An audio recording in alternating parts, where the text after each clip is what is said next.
அனைவருக்கும் வணக்கம். இன்று ஏப்ரல் 10ஆம் தேதி வியாழக்கிழமை இந்து தமிழ் நாளிதழோட எக்ஸாம் பாயிண்ட் ஆஃப் வியூல பார்க்க போறோம். தலைப்பு செய்தி என்ன கொடுத்திருக்காங்க அப்படின்னா, மும்பை தாக்குதல் தீவிரவாதி ராணாவை இந்தியாவிடம் ஒப்படைத்தது அமெரிக்கா அப்படின்னு சொல்லியிருக்காங்க. இந்த மும்பை தாக்குதல் அப்படிங்கிற நியூஸை பார்க்கும்போது அந்த டேட் மட்டும் கொஞ்சம் பார்த்து வச்சுக்கோங்க. என்ன அப்படின்னா, மும்பை தாக்குதல் அந்த இதை வந்து எப்படி சொல்றாங்க அப்படின்னா 26/11 அப்படின்னு சொல்றாங்க. 26ஆம் தேதி 11ஆம் மாசம் 2008 இந்த சம்பவம் நடந்திருக்கு. ஸோ இந்த வகையில இந்த வழக்க பாருங்க. இது வந்து 2008 நவம்பர் 26ஆம் தேதி. இதை தொடர்ந்து தான் வந்து தேசிய பாதுகாப்பு படை, அதாவது நேஷனல் செக்யூரிட்டி கார்டு அப்படின்னு ஒன்று கொண்டு வந்திருப்பாங்க.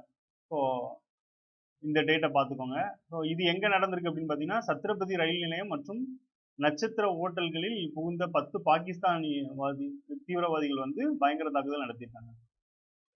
ஸோ இந்த செய்தி கொடுத்துருக்காங்க.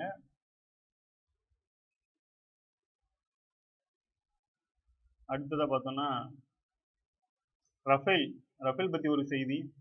என்ன அப்படின்னு பாருங்க. ரூபாய் 64,000 கோடி மதிப்புல பார்த்தீங்கன்னா 26 ரஃபேல் வாங்க ஒப்புதல் தெரிவிச்சிருக்காங்க. 26 ரஃபேல் ரக போர் விமானங்களை வாங்க பிரதமர் தலைமையிலான மத்திய அமைச்சரவை ஒப்புதல் அளிச்சிருக்கு. இது வந்து இந்திய கடற்படையில உள்ள INS விக்ரமாதித்யா மற்றும் INS விக்ராந்த் ஆகிய விமானம் தாங்கி போர்க்கப்பல்களில் பயன்படுத்துவதற்காக 45 மிக் ரக போர் விமானங்கள் உள்ளன. இவை அனைத்தும் ரஷ்யாவிடமிருந்து $1 பில்லியன் மதிப்புல வந்து $2 பில்லியன் மதிப்புல வாங்கப்பட்டவை. இதுக்கு முன்னாடி பயன்படுத்திட்டு இருக்க ரகம் தான் இந்த மிக் 29K ரகம். இப்போ தற்போதைய நிலைமையில இந்த ரஃபேல் வாங்க இருக்காங்க. ஏற்கனவே பார்த்தோம் அப்படின்னா 36 ரஃபேல் வந்து 2016 போடப்பட்ட ஒப்பந்தத்தின்படி வாங்கியிருக்காங்க. தற்போது இப்போ 26 ரஃபேலுக்கு வந்து அடுத்த ஒப்பந்தம் வாங்க முடிவு செஞ்சிருக்காங்க அப்படிங்கிற செய்தி தான் கொடுத்துருக்காங்க. இந்த ரஃபேலுங்கும் போது இதுதான் அந்த ரஃபேலோட இமேஜ். இந்த ரஃபேல் வந்து பிரான்ஸ் தலைமையிடமா கொண்ட டசால்ட் ஏவியேஷன் நிறுவனம் தான் இந்த ரஃபேல் விமானங்களை தயாரிக்கிறாங்க. ஸோ அது அவங்ககிட்ட இருந்தா நம்ம இந்தியா வந்து ஒப்பந்தம் போட்டு வாங்கிட்டு இருக்காங்க அப்படிங்கிறத தெரிஞ்சுக்கோங்க. ஸோ இது பாதுகாப்புத்துறை சார்ந்ததாக இருக்கிறதுனால இதோட பேசிக் டேட்டாவும் கொஞ்சம் தெரிஞ்சுக்கோங்க. அடுத்ததாக பார்த்தோன்னா, தொழில் சார்ந்து தமிழ்நாட்டோட தொழில் நிறுவனம், அதாவது சென்னை அருகே 5,000 பேருக்கு வேலைவாய்ப்பு கிடைக்கும் வகையில் டிக்சன் நிறுவனத்துடன் 1000 கோடி முதலீடு ஒப்பந்தம் அப்படின்னு சொல்லியிருக்காங்க. இதுல சில டேட்டாஸ் கொடுத்துருக்காங்க. என்னன்னு பாருங்க. தமிழகம் இந்தியாவில 2வது பெரிய பொருளாதாரமாகவும் பல்வேறு துறைகளில் உற்பத்தி மற்றும் ஏற்றுமதியில் முன்னணி மாநிலமும் விளங்குகிறதா பார்த்துக்கோங்க. இந்த டேட்டா படி பார்த்தோம் அப்படின்னா, தமிழ்நாடு வந்து இந்தியாவிலே 2வது பொருளாதார மாநிலமாக திகழ்கிறது. பல்வேறு துறைகளில் உற்பத்தி மற்றும் ஏற்றுமதியில பார்த்தோம்னா முன்னணி மாநிலமா திகழுது அப்படிங்கிற சேர்த்து தெரிஞ்சுக்கோங்க. அடுத்ததாக கீழே பார்த்தோம் அப்படின்னா, நேற்றுக்கு பார்த்த அதே நியூஸோட கண்டினியூஷன் தான். 2024-25ஆம் ஆண்டில் பார்த்தீங்கன்னா பொருளாதார வளர்ச்சிங்கிறது 9.69% இருக்கு அப்படிங்கிறத தெரிஞ்சுக்கலாம். அடுத்து பார்த்தோம்னா, இந்த நிறுவனம் பார்த்தோம்னா மேல கொடுத்துருக்க இந்த தலைப்புல பார்த்தீங்கன்னா, டிக்சன் நிறுவனம் வந்து எது தொடர்பானது அப்படின்னு பார்த்தோம்னா, இந்த மடிக்கணினி மற்றும் ஒருங்கிணைந்த கணினிகள், அதாவது சிஸ்டம் சொல்லக்கூடிய டெஸ்க்டாப் தான், ஒருங்கிணைந்த கணினி உள்ளிட்ட மின்னணு உற்பத்தி சேவை தொடர்பாக திட்டங்களை நிறைவேற்ற இருக்காங்க. அடுத்து கோல்டன் ஹவர்னு ஒன்று கொடுத்துருக்காங்க. இந்த கோல்டன் ஹவருங்கிறது தமிழ்நாட்டை பொறுத்தளவுல இன்னுயிர் காப்போம் அப்படின்னு ஒரு திட்டம் இருக்கு. இந்த கோல்டன் ஹவருங்கிறது மத்திய அரசு கொண்டு வந்திருக்க ஒரு திட்டமாக சொல்லப்படுது. மத்திய அரசோட சாலை விபத்து ஏற்பட்ட பின்னர் உள்ள அந்த 1 மணி நேரம் பொன்னான நேரம், அதாவது கோல்டன் ஹவர், அந்த நேரத்தில் மருத்துவமனையில் சேர்க்கப்படும் பணமில்லா சிகிச்சை அளிக்க வேண்டும் என்ற திட்டத்தை கொண்டு வந்திருக்காங்க. இந்த கோல்டன் ஹவரை என்னன்னு கேட்பாங்க. இது பாருங்க, சாலை விபத்தில் ஏற்பட்ட பின்னர் அந்த விபத்து ஏற்பட்டதிலிருந்து 1 மணி நேரம் வந்து பொன்னான நேரமா கருதப்படுது. ஸோ அந்த டைம்ல மருத்துவமனையில் சேர்க்கப்படும் பணமில்லா சிகிச்சையை தான் இந்த திட்டத்தை கொண்டு வந்திருக்காங்க அப்படிங்கிறத சொல்றாங்க. கோல்டன் ஹவர் அப்படின்னா என்னன்னு தெரியும். இதை நம்ம தமிழ்நாட்டில் பார்த்தோம்னா இன்னுயிர் காப்போம் 48 மணி நேரம் அப்படின்னு சொல்லி இது பண்ணியிருக்காங்க. தேவனைய பாவனர் பேர்ல பார்த்தீங்கன்னா ஒரு அரங்கம் புதுப்பிச்சிருக்காங்க. அந்த அரங்கம் எங்க இருக்கு அப்படின்னு பார்த்தீங்கன்னா, சென்னையில் உள்ள அண்ணா சாலையில் உள்ள மாவட்ட நூலக ஆணைக்குழு கட்டிடத்தின் முதல் தளத்துல தேவநேய பாவனர் அரங்கம் அமைந்திருக்கு அப்படின்னு சொல்லி கொடுத்திருக்காங்க. சென்னை அண்ணா சாலையில் உள்ள மாவட்ட நூலகம் இருக்கு, அங்க வந்து தேவநேய பாவனர் பேர்ல இருக்கு. அது மாதிரி நாமக்கல் கவிஞர் ராமலிங்கனார் பேர்ல பாத்தீங்கன்னா தலைமைச் செயலகத்துல ஒரு அரங்கம் இருக்கும். இந்த மாதிரி கொடுத்துருப்பாங்க. அடுத்து இங்க பாருங்க, டிஎன்பிஎஸ்சி தொழில்நுட்ப பணி தேர்வுக்கு வந்து விடுபட்ட சான்றிதழை பதிவேற்றம் இறுதி வாய்ப்பு கொடுத்துருக்காங்க. அதாவது யாராவது சர்டிபிகேட் அப்லோட் பண்ணாம இருந்திருந்தாங்க அப்படின்னா அவங்களுக்கு இறுதி வாய்ப்பா ஒரு வாய்ப்பு கொடுக்குறாங்க. ஸோ வாய்ப்பை பயன்படுத்திக்கணும். நிறைய பேர் பாத்தீங்கன்னா பாஸ் பண்ணிட்டு தெரியாமலே இருக்காங்க. ஸோ அவங்களுக்கு தான் இந்த வாய்ப்பு கொடுத்துருக்காங்க. இங்க ஒரு செய்தி என்னன்னா, சென்னையில் முதல் முறையாக அமைகிறது மாற்றுத்திறனாளிகளான மாற்றுத்திறனாளி வீரர்களுக்கான விளையாட்டு விடுதி அப்படிங்கிறது. தமிழ்நாட்டுல சென்னையில முதல் முறையா மாற்றுத்திறனாளிகளுக்கான வீரர்களுக்கான விளையாட்டு விடுதி அமைய இருக்கு. ஸ்போர்ட்ஸ் ஹாஸ்டல் கேள்விப்பட்டிருப்பீங்க, அவங்க நார்மல் பர்சனுக்கு ஏற்கனவே இருக்கு. இந்த நிலைமையில மாற்றுத்திறனாளிகளுக்கான விளையாட்டு விடுதியை வந்து முதல் முறையா சென்னையில தொடங்க இருக்கிறாங்க அப்படிங்கிறது. வரலாற்று சிறப்புமிக்க தீர்ப்பு, இதுவும் நேத்திக்கு வந்து நியூஸோட கண்டினியூஷன் தான், இருந்தாலும் ஆர்டிக்கலா கொடுத்துருக்கிறதுனால லைட்டா பாத்துருவோம். வரலாற்று சிறப்புமிக்க தீர்ப்பு அப்படிங்கிற தலைப்புல தமிழ்நாடு அரசு கொண்டு வந்த 10 மசோதாக்களுக்கு ஒப்புதல் வழங்காமல் குடியரசுத் தலைவருக்கு ஆளுநர் வந்து பரிந்துரை செய்து சட்டவிரோதம் என அறிவித்து உச்சநீதிமன்றம் அந்த மசோதாக்களுக்கு தன்னுடைய சிறப்பு அதிகாரத்தின் மூலம், நோட் பண்ணிக்கோங்க, உச்சநீதிமன்றத்தோட சிறப்பு அதிகாரத்தின் கீழ் ஒப்புதல் அளித்து தீர்ப்பு அளித்திருக்கு. இந்த தீர்ப்பை வந்து வரலாற்று சிறப்புமிக்க தீர்ப்பு அப்படின்னு சொல்லி தமிழக முதல்வர் தெரிவித்த நிலைமையில இது தமிழ்நாடுக்கு மட்டும் இல்ல பிற மாநிலங்களுக்கு வழிகாட்டும். ஏன்னா ஒரு சுப்ரீம் கோர்ட்ல ஒரு தீர்ப்பு வருது அப்படின்னா அந்த தீர்ப்பின் மூலமா அதை மேற்கோள் காட்டி மற்றவர்களுக்கும் வந்து அதனால நீதி கிடைக்கும் அப்படிங்கிறது தான் நம்ம இந்தியன் ஜுடிஷியல் சர்வீஸ்ல இருக்கு. ஸோ அந்த வகையில என்ன சொல்றாங்க அப்படின்னா, இந்த தீர்ப்பு வந்து நம்ம தமிழ்நாட்டுக்கு மட்டும் இல்ல பிற மாநிலங்களுக்கும் வழிகாட்டும் முன்னோடி தீர்ப்பா இருக்கு. ஏற்கனவே பாத்தீங்கன்னா திட்டங்கள்ல தமிழ்நாடு முன்னோடியா இருந்த நிலைமையில இந்த தீர்ப்புகள்லயும் முன்னோடியா இருக்காங்க அப்படிங்கிறது இந்த செய்தி மூலமா நமக்கு தெரியுது. அடுத்ததா பாருங்க, சட்டப்பேரவையில் அந்தந்த மசோதாக்கள், அதாவது சட்டப்பேரவையில அந்த மசோதாக்கள் மீண்டும் நிறைவேற்றப்பட, அதாவது ஒரு மசோதா நிறைவேற்றப்பட்டு ஆளுநர்கிட்ட போயிட்டு திருப்பி திருத்தம்னு திருப்பி வந்ததுக்கு அப்புறம் மறுபடியும் அந்த மசோதா மீண்டும் நிறைவேற்றப்பட்ட ஆளுநருக்கு அனுப்பப்பட்ட நிலையில் அவற்றுக்கு அவர் ஒப்புதல் அளிக்காமல் குடியரசுத் தலைவருக்கு பரிந்துரைச்சிருக்காரு. ஸோ அது வந்து தவறான விஷயம் அப்படிங்கிற மாதிரி நீதிமன்றம் சுட்டிக்காட்டியிருக்காங்க. அந்த மாதிரி வரும்போது அவர் வந்து 2வது முறை வரும்போது அவர் கையெழுத்து போட்டு அனுப்பணுங்கிறது தான் ஆர்டிகல் 200 சொல்லுதுன்னு சொல்லி நேத்திக்கு செய்திகளை பார்த்தோம். ஸோ அந்த வகையில் அதையும் கொடுத்துருக்காங்க.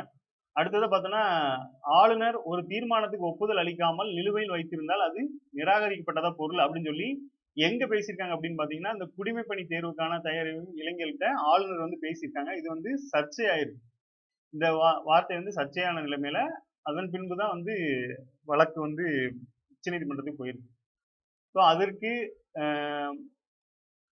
நீதிபதிகளோட கருத்து பாருங்க, மசோதாக்களுக்கு ஆளுநர் ஒப்புதல் வழங்க வேண்டியதற்கான கால வரையறையும் சுட்டிக்கிட்டு நேற்று பார்த்தோம். சில இதுகளுக்கு வந்து 3 மாசமும் சில இதுகளுக்கு வந்து 1 மாசமும் கொடுத்துருந்தாங்க. ஸோ கால வரைமுறையும் வந்து சுட்டி காட்டியிருக்காங்க. ஒரு அரசமைப்பு எவ்வளவு சிறந்ததாக இருந்தாலும் அதை செயல்படுத்துபவர்கள் நல்லவர்களாக இல்லாவிட்டால் அது மோசமானதாக இருக்கும் அப்படின்னு யாரு சொல்லியிருக்கான்னு பாத்தீங்கன்னா அம்பேத்கர் அவர்கள் சொல்லியிருக்காங்க. அப்போ இந்த கூற்றை கொடுத்துட்டு நம்மள்ட்ட கேட்பாங்க, ஒரு அரசமைப்பு எவ்வளவு சிறந்ததாக இருந்தாலும் அதை செயல்படுத்துபவர்கள் நல்லவர்களாக இல்லாவிட்டால் அது மோசமானதாகவே இருக்கும் என்ற கூற்றினை கூறியவர் யார் அப்படின்னு கேட்பாங்க, அம்பேத்கர் அவர்கள். ஸோ அடுத்தது பாருங்க, இந்திய அரசமைப்பு சட்டமானது தேர்தல் மூலம் ஜனநாயக ரீதியில் மக்களால் தேர்ந்தெடுக்கப்பட்ட மக்கள் பிரதிநிதிகள் தான் ஆட்சி நிர்வாகத்தில் அதிகாரத்தை வழங்குகிறது. இதைத்தான் நேற்று ஒரு விஷயம் சொல்லியிருப்பாங்க, இந்த கட்சி தாவலை சொல்லியிருப்பாங்க. அந்த கட்சி தாவலின் போது பாத்தீங்கன்னா அது மக்களை ஏமாத்துற மாதிரி இருக்கும் அப்படிங்கிற மாதிரி.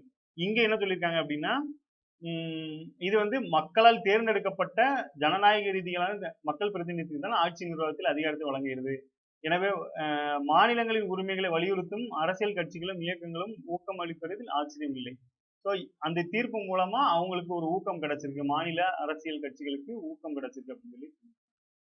ஆர்டிகல் இந்த மாதிரி வரும்போது என்ன பண்ணலாம் அப்படின்னா, சில விஷயங்கள் நம்மளுக்கு ஸ்கூல் புக்ல பாத்தீங்க அப்படின்னா டேட்டாஸா இருக்கும். இந்த மாதிரி கான்செப்ட்ஸை இது மூலமா உள்வாங்கிட்டு மாநிலத்துல என்ன நடக்கு, மத்தியில் என்ன நடக்கு, மாநிலத்துல ஒரு பிரச்சனை நடந்தா எப்படி வந்து உச்சநீதிமன்றத்தை அணுகுறாங்க, அதன் மூலமா தீர்ப்பு வழங்கிட்டு வந்திருக்காங்க. இப்போ வந்து இதன் மூலமா மற்ற ஸ்டேட்டுகளுக்கு நம்ம முன்மாதிரியா இருக்கோம். ஸோ தமிழ்நாடு சார்ந்து எக்ஸாம்ஸ்ல ஃபோக்கஸ் பண்ணிட்டு இருக்கும்போது இது மாதிரி விஷயங்களை நம்ம தெரிஞ்சு வச்சுக்கிறது ரொம்பவே நல்லது. அந்த வகையில கான்செப்டா கொடுத்துருக்காங்க, தெரிஞ்சுக்கோங்க. அடுத்ததா ஜிகேல என்ன கொடுத்துருக்காங்க அப்படின்னு பாருங்க. ஜிகேல பத்தி இன்னைக்கு சயின்ஸ் டேட்டா ரத்த அணுக்களை பத்தி கொடுத்துருக்காங்க. ரத்த சிவப்பு அணுக்களின் சுவர்களில் ஆன்டிஜென்கள் காணப்படுகின்றன. இவை ஏ, பி என இரு வகைப்படும். ஏ ஆன்டிஜென் பெற்றவரின் இரத்த வகை ஏ ஆகும். பி ஆன்டிஜென் பெற்றவரின் இரத்த வகை பி ஆகும். ஒருவர் இரு ஆன்டிஜென்களையும் பெற்றிருப்பின் அது ஏபி இரத்த வகை ஆகும். ரைட்டு. எனப்படும் ஏபி ஆகிய 2 ஆன்டிஜென்களையும் பெறவில்லை எனில் அது இரத்த வகை. பாத்தீங்களா? அதாவது இது ரெண்டுமே இல்ல, அது ரெண்டும் இருந்தா ஏபி, அது ரெண்டும் இல்ல அப்படின்னா ஓ. பாத்துக்கோங்க. இந்த ஓக்கான டெபினிஷன் ஏபி இல்லாதவங்க தான் ஓ அப்படிங்கிற மாதிரி கொடுத்துருக்காங்க. ஸோ ரத்த வகை பத்தி கொடுத்துருக்காங்க. நமக்கு இந்த போலீஸ் எக்ஸாம்லலாம் பிளட்டை பத்தி கண்டிப்பா கேட்பாங்க. டிஎன்பிசிலும் கேட்குறாங்க. ஆனா சயின்ஸுக்கு இப்போ முக்கியத்துவம் கம்மியாயிட்டு வருது.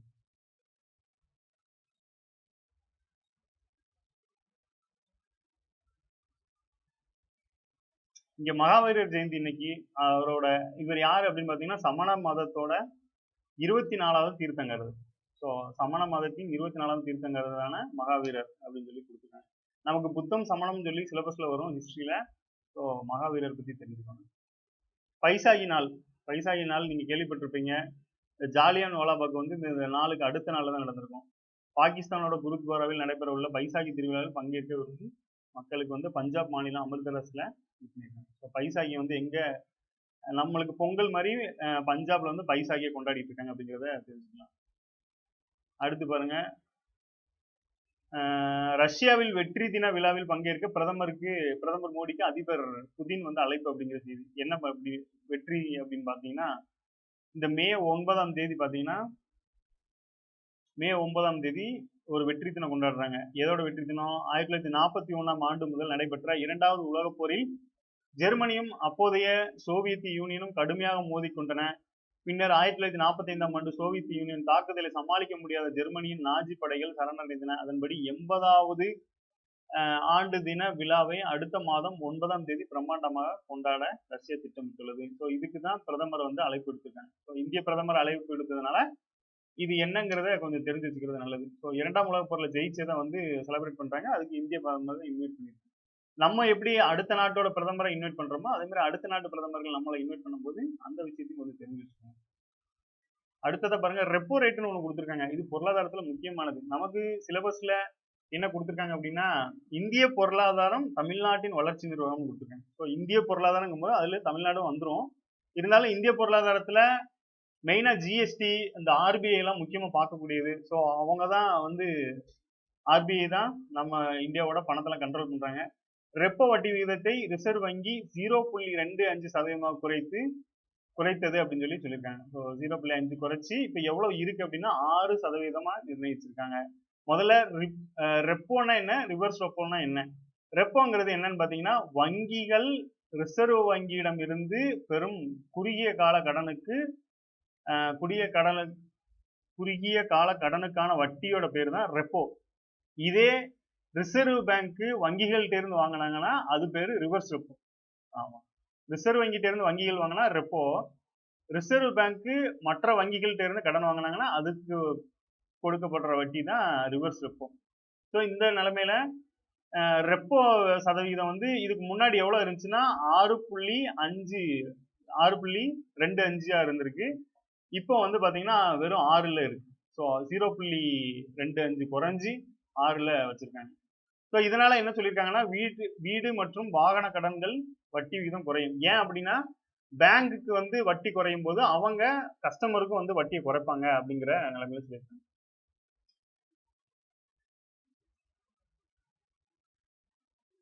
இதுதான் கொடுத்துருக்காங்க. இது இப்போ தற்போதைய ரிசர்வ் வங்கியோட கவர்னர் யாருன்னு பாருங்க, சஞ்சய் மல்கோத்ரா. பணவியல் கொள்கை குழுவில் ரெப்போ விகிதத்தை குறைக்க ஒருமனதாக ஒப்புதல் தெரிவிக்கப்பட்டது. இதனால் கடன் செலவினம் குறைந்து வாடிக்கையாளர் ஓகே. நடப்பு நிதியாண்டில் ஜிடிபி வளர்ச்சி விகிதம் பாருங்க 6.7 இருந்து 6.5% இருக்கும் என குறைத்து மதிப்பிடப்பட்டுள்ளது என தெரிவிச்சிருக்காரு. குறைஞ்சிருக்கு. ஜிடிபியோட வளர்ச்சி வந்து 6.7 இருந்து 6.5 குறைஞ்சிருக்கு அப்படின்னு. ஸோ அப்போ ரெப்போ ரேட் எவ்வளவா இருக்கு அப்படின்னு பாத்தீங்கன்னா 6% இருக்கு அப்படிங்கிறது. நன்றி. மீண்டும் நாளை சந்திப்போம்.